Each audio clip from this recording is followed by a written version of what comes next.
Good morning, third grade. Happy Tuesday. It's Miss Catlett here. The third grade teachers have really been missing our daily read aloud time and reading class. So we came up with this great idea so that we can share a little bit of our old routine with you each day. So before I jump in and read where Miss Jones left off, I wanted to share a few things with you. First up, it is our PES Virtual Spirit Week this week. So today on Tuesday, your job, if you want to participate, is to draw a picture of your favorite cartoon or movie character.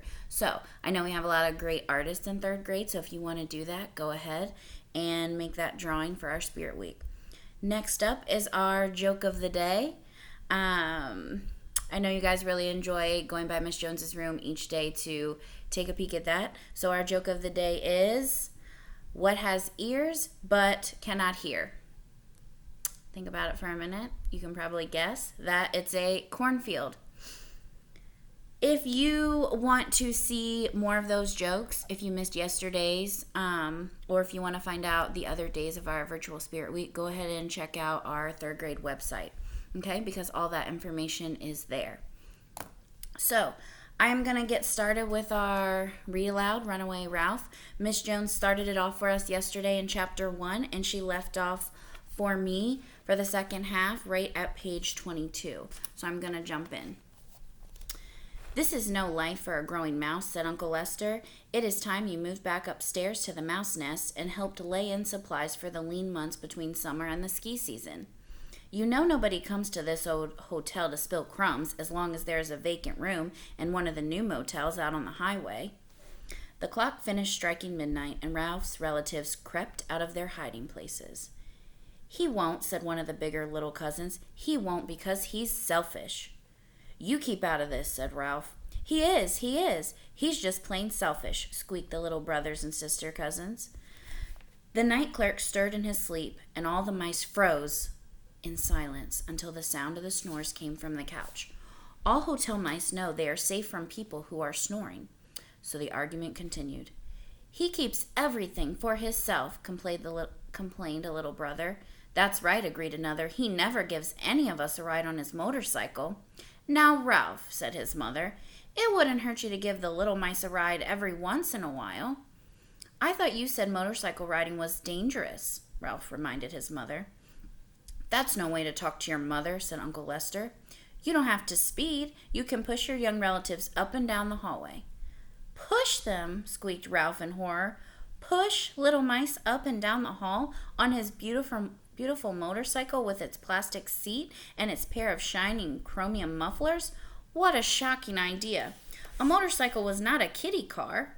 "Now, Ralph, sharing your motorcycle won't hurt you one little bit," said his mother. "Don't look so sulky." Me first," shrilled the little mice, pushing and shoving. "Ralph, get that look off your face." Uncle Lester looked so stern that Ralph knew there was no way out. "Even the girls?" he asked. "Of course," said his mother. "Quiet, children, or you will wake up the night clerk." Ralph wished the little mice would wake up the night clerk so then he would have an excuse for hiding his motorcycle. However, his young relatives, who were, in Ralph's opinion, a fearful bunch, were silenced, and there was nothing for Ralph to do but boost the nearest little one up onto the seat of the motorcycle. "Give me the crash helmet," demanded the passenger. "What are you waiting for?" asked Uncle Ralph. "Let him wear it." Ralph removed his treasured helmet, placed it on the head of his small passenger, and wheeled the awed little mouse down the hall and back. More," demanded the passenger. "You had your turn," Ralph spoke shortly as he looked with distaste at his young relatives, scrambling all over one another in their eagerness to be next. There were so many of them. Pushing them up and down the hall would take him all night. "Come on," he said crossly to his nearest cousin as he clapped the crash helmet on his head and boosted him onto the plastic seat. "Let's get it over with." "Faster," demanded the cousin. "I want to go faster." "You be quiet," said Ralph. "You wanted a ride, and now you're getting it." Here's a little picture of Ralph and the motorcycle. Ralph soon found that pushing the motorcycle along the bare floor at the edge of the hall was easier than pushing it through the carpet. Up and down the hall he trudged with one little mouse after another, while he longed to be riding off into the kitchen where the linoleum made the best speedway at the hotel. Up and down the hall plodded Ralph, with brothers, sisters, cousins. He grew more and more rebellious as the stars outside the hotel grew dim above the pine trees. The motorcycle was his. It was given to him by a boy to ride, not to use as a kiddie car for a lot of wiggly, squirmy little mice. A motorcycle was not a toy. Why couldn't his mother and Uncle Lester understand this? Because they were too old to understand. Too old and too timid, that was why. Ralph felt sorry for himself, caught as he was between two generations of mice. Most of his own litter had died from eating poisoned grain put out by a particularly disagreeable cook. There was the older generation of mice who worried about safety and being able to scrounge up enough crumbs to tide them over the lean months between the summer season and the ski season. Then there were the younger generation of silly little mice who were always busy, wiggling, climbing all over one another, and gobbling up crumbs as fast as they were brought to the mouse nest. Nobody understood Ralph, which was his whole trouble. Night was fading, and the chirp of a bird out in the pines told Ralph that the hotel was about to come to life. The night clerk soon would awaken and close his book, and the cook would soon be rattling pans in the kitchen. A cousin, braver than most, came running down the hall where Ralph was wearily pushing the motorcycle. "You aren't fair," he scolded. "You've given him 3 rides, and some of the others 2, and only 1 for me." Ralph stopped in his tracks. "Do you mean to stand there and tell me some of you have had more than 1 ride?" "Yes," was the answer, "and I'm going to tell Uncle Lester on you. Then you'll really catch it." Ralph was too angry to squeak. He snatched his helmet from the head of his passenger, tipped him off onto the floor, and mounted his motorcycle while taking a deep breath. Vroom! Ralph shot down the hall and into the lobby. The first pale rays of morning sun filtered through the pines, which now were filled with joyously chirping birds. The night clerk stirred. All the little mice looked frightened and scuttled toward the stairs and the safety of their nests of shredded Kleenex. The night clerk sat up, yawned, stretched, and scratched his chest, giving Ralph just enough time to garage his motorcycle in the dark corner under the television set before the last shadow of night faded from the old hotel. Ready to rest and filled with bitter thoughts, Ralph set his crash helmet on the dusty carpet and sat down with his back resting against the front wheel of his motorcycle. The grown-up mice should not make him use his beautiful motorcycle as a toy to amuse a lot of squirmy, ungrateful little relatives who were growing up and soon would insist on riding by themselves. And Uncle Lester would insist that Ralph let them. Well, he wouldn't. Never again would he use the motorcycle as a toy. He did not care what Uncle Lester or anyone said. Ralph did not want to grow up to be a crumb-scrounging mouse like Uncle Lester. He did not want to settle down in a nest of shredded Kleenex behind the baseboard of the linen room. He wanted a life of speed and danger and excitement. He wanted to be free to do as he pleased and go when he pleased on his shiny red motorcycle.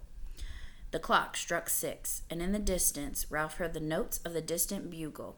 This time, lively notes that seemed a summons to excitement and adventure. And now, he knew where the notes came from. Peanut butter and jelly sandwiches. Before the notes had died away, Ralph heard the laughter and shouts of medium-sized boys and girls who must be about the age of Keith, the boy who had understood mice and who had given Ralph this motorcycle.